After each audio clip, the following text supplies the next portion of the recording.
La voix de mon frère, Kevin, traversa le restaurant avec l'assurance de quelqu'un qui n'avait jamais eu à faire face aux conséquences de ses actes. Alors, j'ai accédé au compte de courtage de Chloé. Elle m'a donné son mot de passe il y a des années, tu te souviens? Et j'ai liquidé ses actions bizarres dans la tech qu'elle thésaurisait. J'ai complètement effacé ma dette de carte de crédit.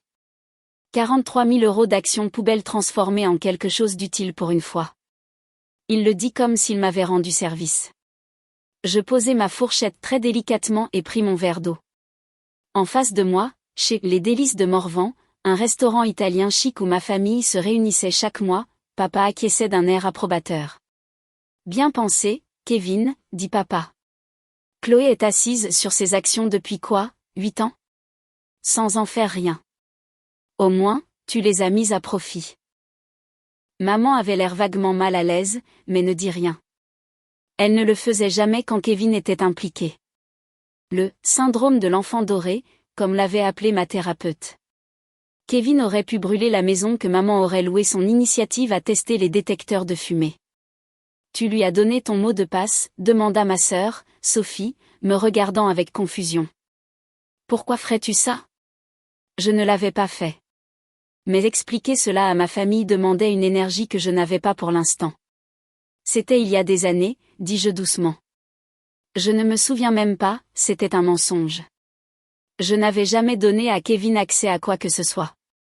Mais 8 ans auparavant, alors que j'avais 24 ans et que je vivais brièvement à la maison entre 2 appartements, Kevin m'avait vu me connecter à mes comptes. Il avait toujours été doué avec les ordinateurs, doué pour regarder par-dessus les épaules, doué pour se souvenir des mots de passe qu'il n'aurait pas dû connaître. Eh bien, crise évitée, continua Kevin, remplissant son verre de vin. J'étais face à un intérêt de 22% sur cette dette.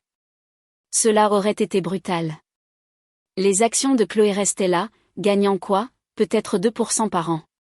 Mieux vaut les utiliser pour quelque chose de réel. 2% par an. Si seulement il savait. Mon téléphone vibra dans mon sac. Je l'ignorais. Tu devrais remercier Kevin, dit papa, me regardant avec cette expression. Déception mêlée d'une acceptation résignée de mon insuffisance. Il t'a sauvé de ta propre indécision.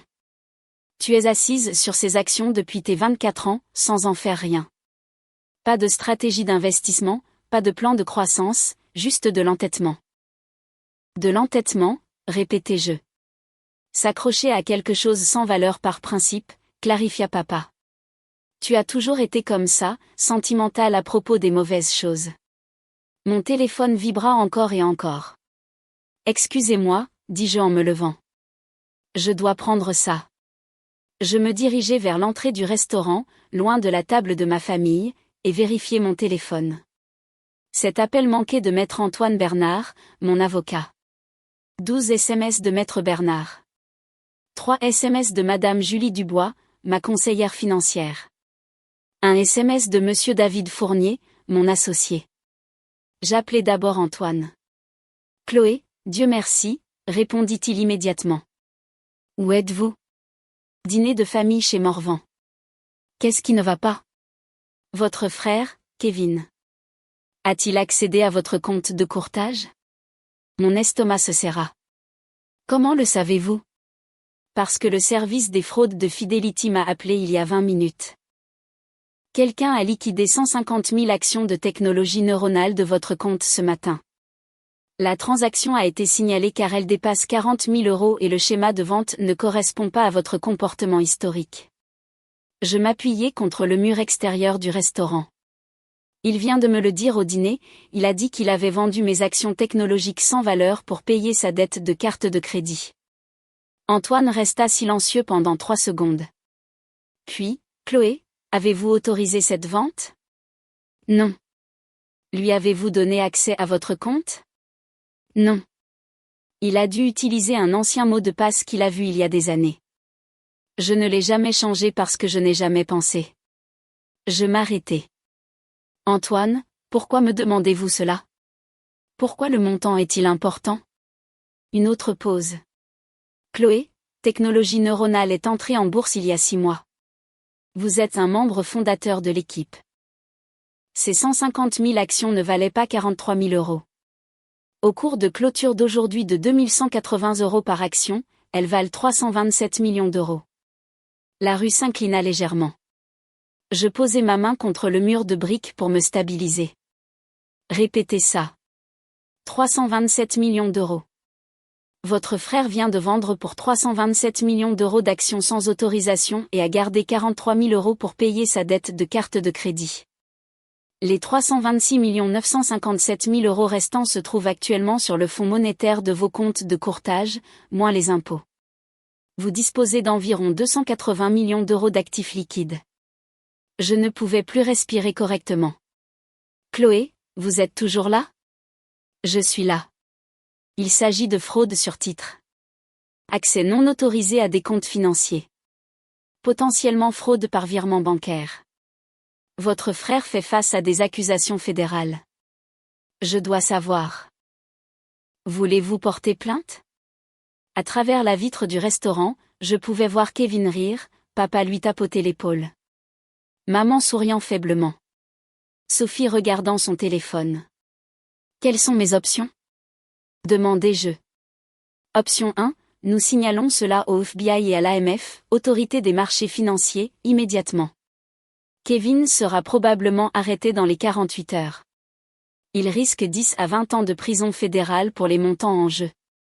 Et option 2, nous gelons tous les comptes de trading de votre famille en attendant l'enquête, déposons une plainte civile pour dommages et intérêts, et laissons l'avocat de Kevin le convaincre de transiger.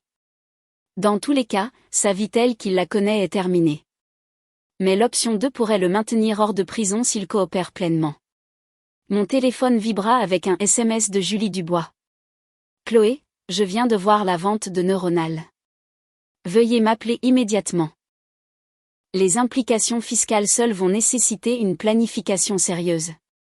De plus, et je déteste demander ça, cette vente a-t-elle été autorisée? Je répondis par SMS, non autorisée. Mon frère a accédé à mon compte.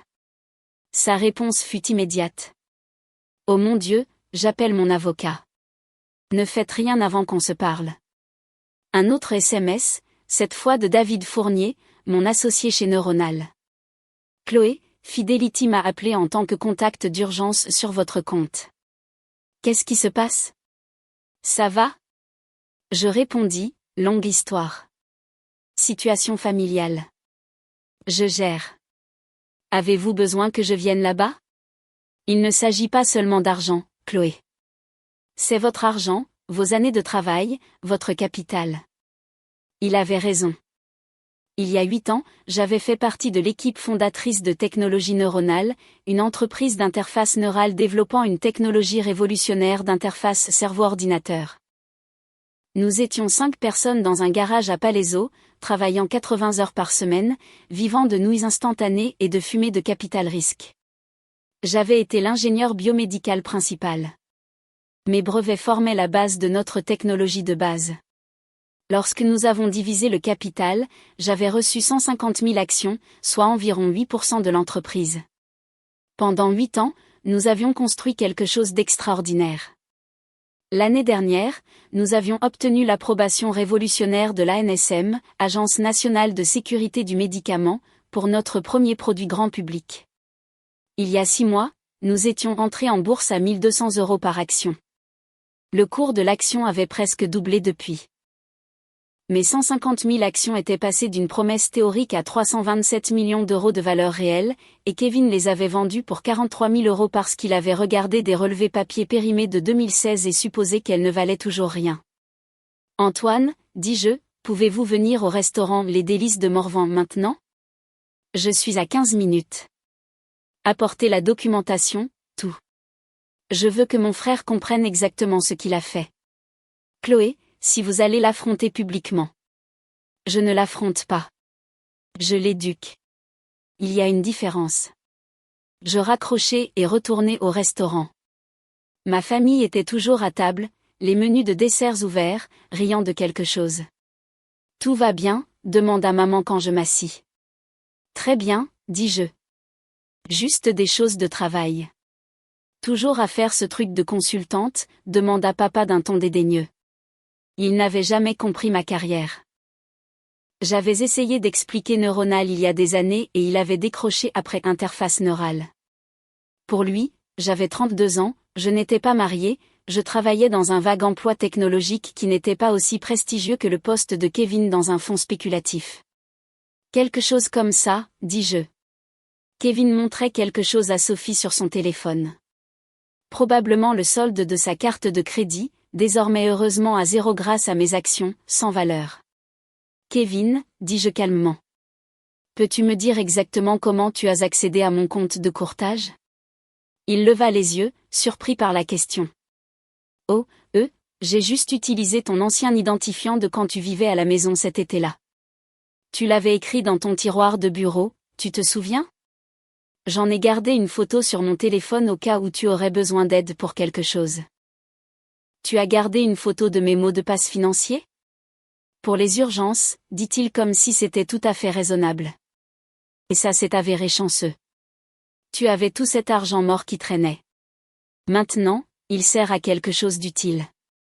Et tu as vendu les 150 000 actions. Chacune d'elles. Fidelity a rendu les choses très faciles. J'ai juste cliqué sur vendre tout et hop, 43 000 € sur le compte moins quelques frais, mais c'est largement suffisant pour effacer ma dette. Les yeux de Sophie s'écarquillèrent. Attends. 150 000 actions vendues pour 43 000 €. Ça fait environ 29 centimes par action. Chloé, quelle entreprise était-ce ? C'est terrible. Technologie neuronale, dis-je. Kevin acquiesça. Une start-up d'interface neurale pour laquelle tu as travaillé il y a une dizaine d'années. Je me souviens que tu en étais excité, mais évidemment ça n'a jamais abouti. Les certificats originaux que tu avais disaient que les actions ne valaient pratiquement rien. Les certificats originaux, dis-je, ont été émis à 3 centimes par action lors de notre série de financement en 2016. C'était le prix d'exercice pour les options des employés, n'est-ce pas ? Kevin fut d'accord. Pratiquement sans valeur. C'est pourquoi La société est entrée en bourse en avril, continuai-je. À 1 200 € par action. La table se tut. Elle se négocie actuellement à 2 180 € par action, dis-je, ma voix parfaitement calme. 150 000 actions à 2 180 € chacune représentent 327 millions d'euros. Tu as vendu pour 327 millions d'euros d'actions pour payer 43 000 € de dette de carte de crédit. Le visage de Kevin passa de confiant à confus puis à pâle en environ 3 secondes. Ce n'est pas non. Le relevé que j'ai consulté disait. Tu as consulté des documents de 2016, dis-je. Des documents vieux de 8 ans montrant le prix d'exercice, pas la valeur marchande actuelle.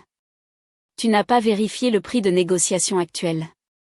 Tu as juste supposé que mes actions ne valaient toujours rien et tu les as vendues sans permission.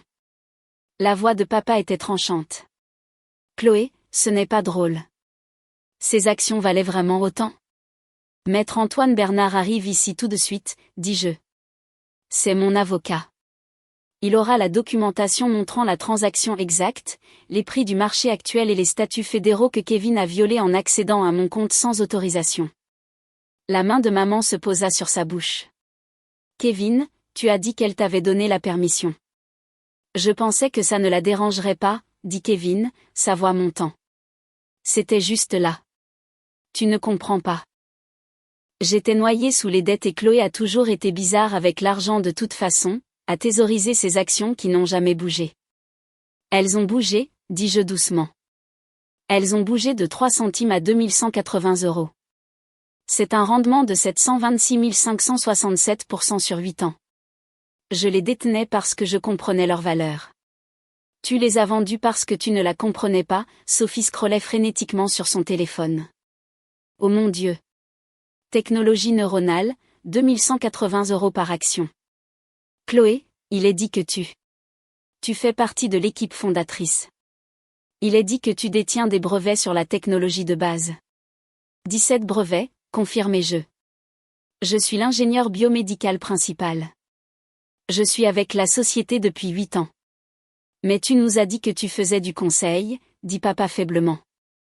Je fais du conseil pour Neuronal en tant que membre de l'équipe de direction. Je n'ai juste jamais corrigé votre supposition que c'était du travail en freelance. Cela semblait plus facile que d'expliquer l'ingénierie biomédicale à des gens qui n'étaient pas intéressés. Kevin se leva brusquement, sa chaise grinçant. C'est insensé. Il n'y a aucun moyen que ces actions valent. Elles ne peuvent pas, son téléphone vibra. Il le regarda et son visage devint complètement blanc. Quoi, demanda papa. Fidelity vient de geler mon compte de trading, murmura Kevin. Ils parlent d'enquête pour fraude. Ils disent que je dois contacter leur service de sécurité immédiatement. Ce serait l'action préliminaire d'Antoine, dis-je. Il protège les actifs pendant que nous déterminons les prochaines étapes. Un homme en costume apparut à notre table. Maître Antoine Bernard, portant une mallette en cuir. Il était en avance. Mademoiselle Chen, dit-il formellement. Je m'excuse de l'interruption.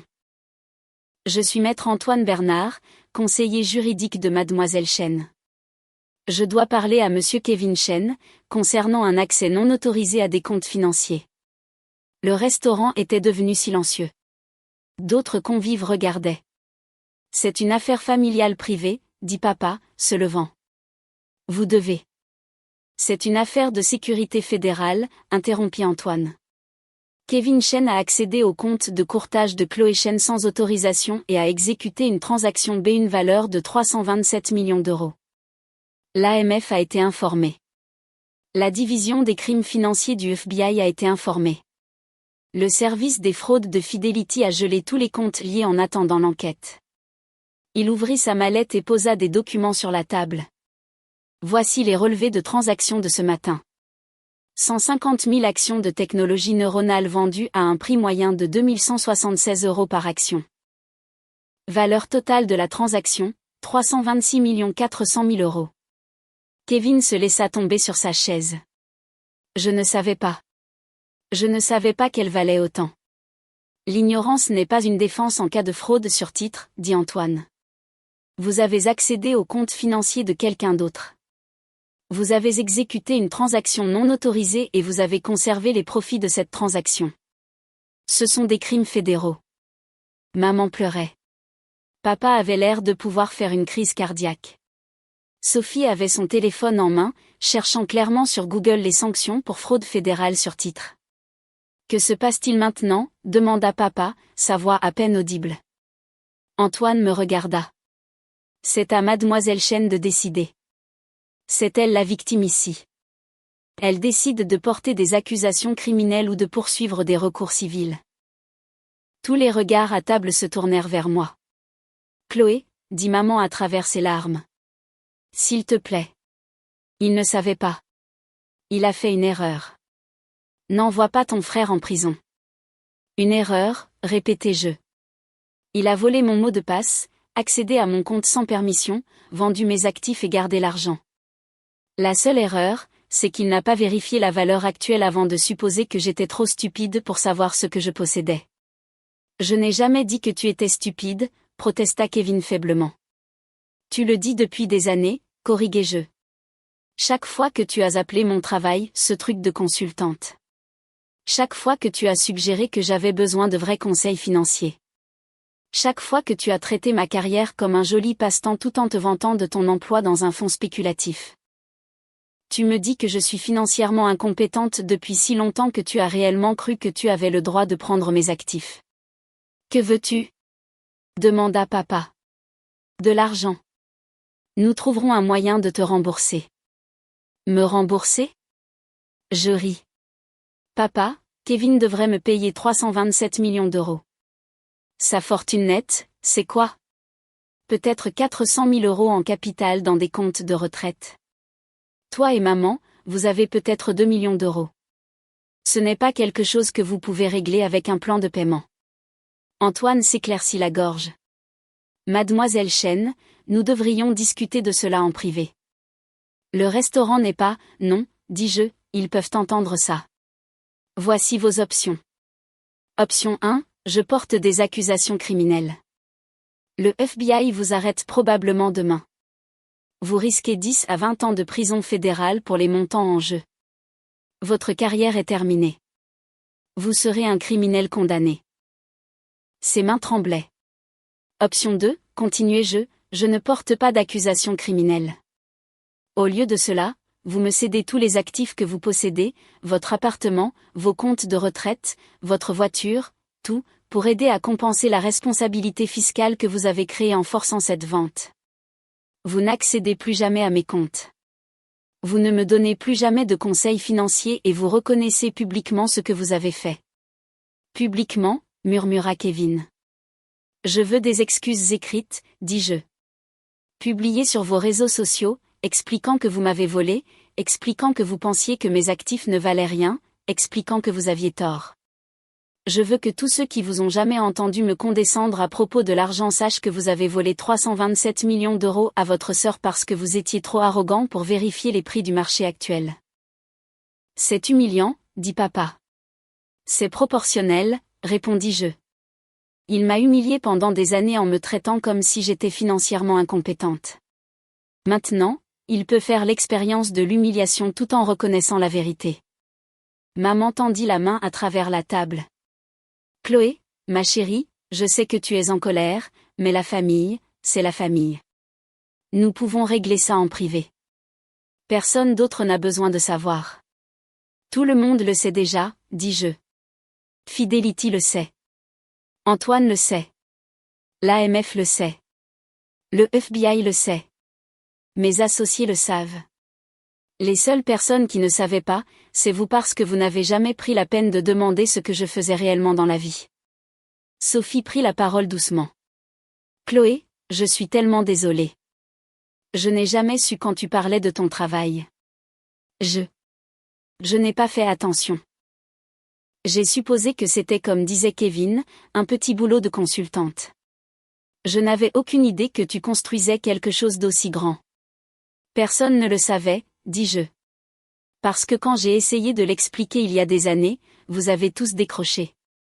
Papa a littéralement dit, ça a l'air compliqué, ma chérie.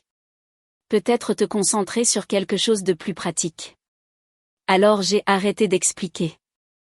J'ai juste continué à travailler. Le téléphone d'Antoine vibra. Il le regarda et fronça les sourcils. Chloé, je dois vous dire autre chose.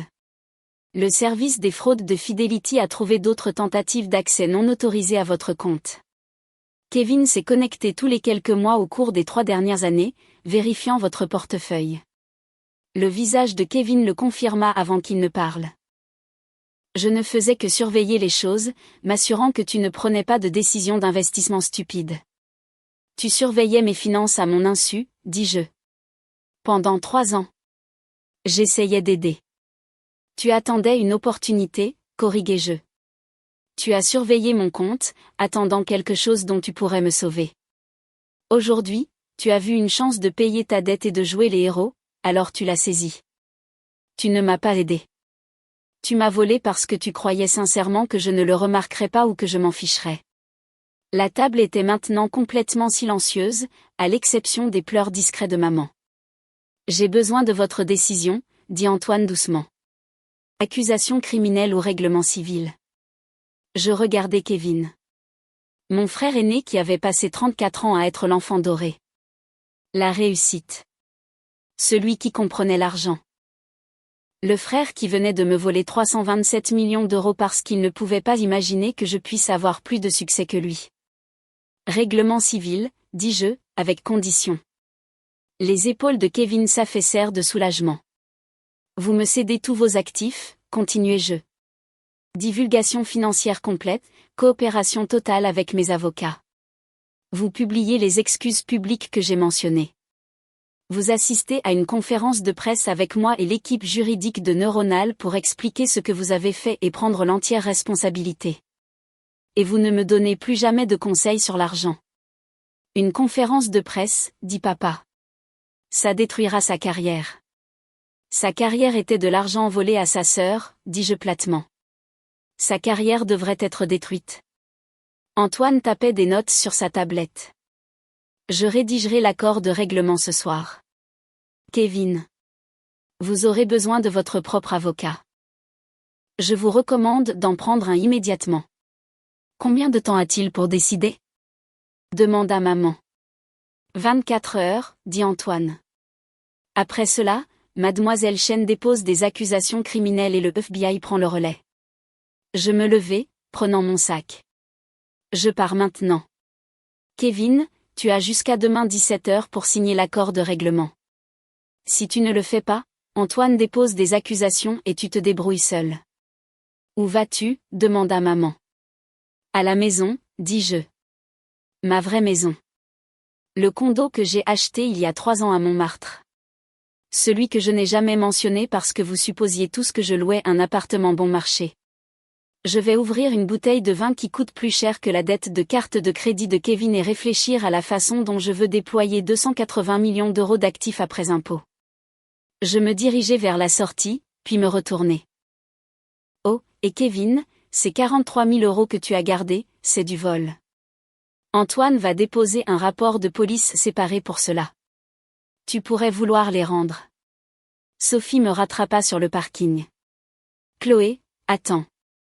Je m'arrêtai, la main sur la portière de ma voiture, une Tesla Model S que je n'avais jamais mentionnée non plus parce que ma famille supposait que je prenais les transports en commun. Je suis tellement désolée, dit Sophie. Pas seulement pour aujourd'hui, pour des années à ne pas faire attention, à ne pas te prendre au sérieux. Je veux comprendre ce que tu fais. Vraiment comprendre. On peut prendre un café ?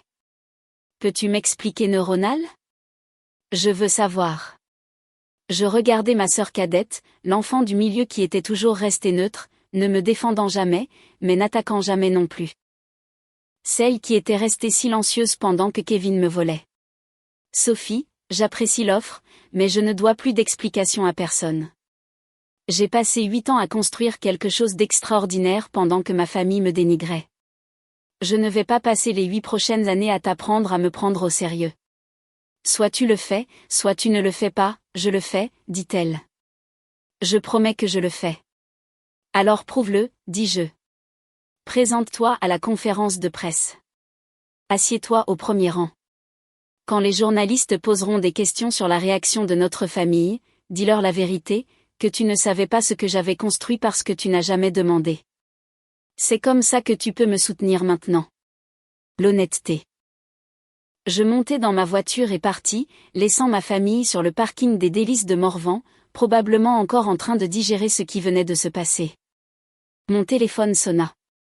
David Fournier. Chloé, dit-il. Antoine m'a mis au courant. Je suis tellement désolée. As-tu besoin de quelque chose ? J'ai besoin de savoir quelque chose, dis-je. Il y a 8 ans, quand nous avons commencé Neuronal, as-tu déjà pensé que nous arriverions ici ? Que nous construirions quelque chose qui vaudrait autant ? Honnêtement, j'espérais, mais je ne savais pas. Tu étais celle qui y a toujours cru. Même quand les capital risqueurs nous ont rejetés, même quand le processus de l'ANSM semblait impossible, tu n'as cessé de dire que nous avions quelque chose de révolutionnaire. Tu avais raison. J'avais raison, répétai-je. Je souhaite juste que ma famille l'ait cru aussi. Leur perte, dit David. Vous avez toute une entreprise de gens qui croient en vous, toute une industrie qui vous respecte. Votre famille reviendra ou pas. Mais de toute façon, vous êtes toujours brillante. Après avoir raccroché, je me rendis à mon condo à Montmartre, l'appartement de 3 chambres avec vue sur Paris que j'avais acheté au comptant il y a 3 ans lorsque le financement de la série C de Neuronal avait été versé. L'endroit que ma famille n'avait jamais vu parce qu'ils n'avaient jamais demandé où je vivais.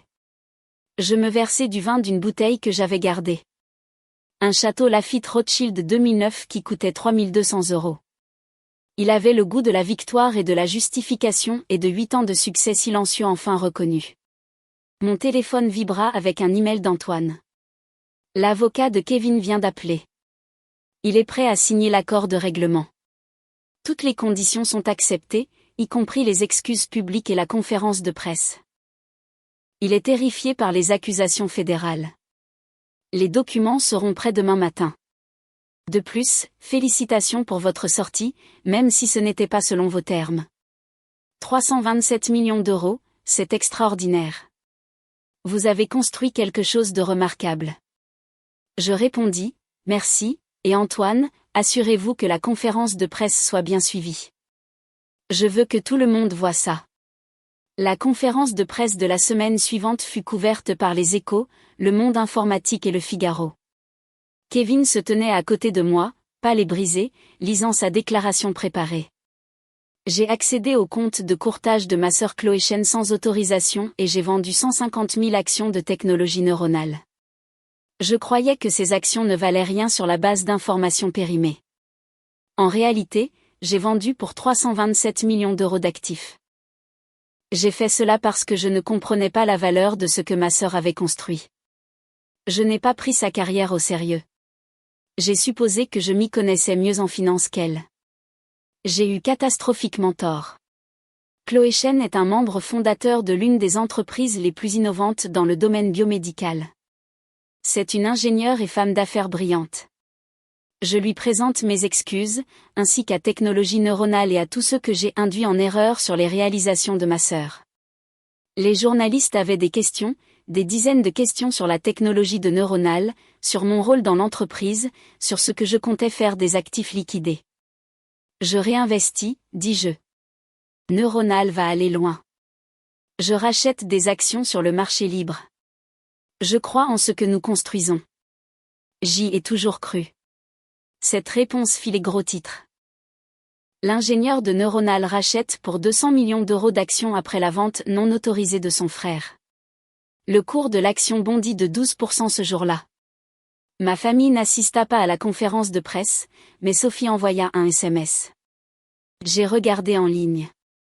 Je suis fière de toi. Je suis désolée que ça ait pris si longtemps pour le dire. Maman appela une semaine plus tard. Chloé, il faut qu'on parle de Noël. Quoi à propos de ça? Nous organisons comme toujours. Nous voulons que tu viennes. Nous voulons recommencer. Comprendre qui tu es vraiment. Comprendre qui j'ai toujours été, corriguai-je. Je n'ai pas changé. Vous avez juste enfin fait attention. Viendras-tu, s'il te plaît? J'y pensais. À 8 ans de dénigrement et de condescendance. Au vol de Kevin et à l'approbation de papa, à une vie d'être sous-estimé. Je viendrai, dis-je, à une condition. N'importe quoi. Tu me présenteras correctement. Pas comme Chloé la consultante. Pas comme Chloé la technicienne, mais comme Chloé Chen, ingénieure fondatrice et actionnaire majeure de Technologie Neuronale. Je veux que mes réalisations réelles soient reconnues. J'en ai assez d'être diminuée. Nous pouvons le faire, dit maman doucement. Nous aurions dû le faire il y a des années. Noël arriva. J'arrivai à la maison de mes parents dans ma Tesla, vêtue d'un costume Armani sur mesure qui coûtait plus cher que le loyer mensuel de Kevin.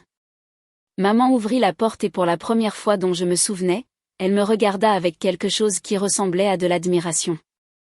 Chloé, dit-elle, tu as l'air d'avoir réussi. J'ai réussi, répondis-je. J'ai réussi depuis 8 ans.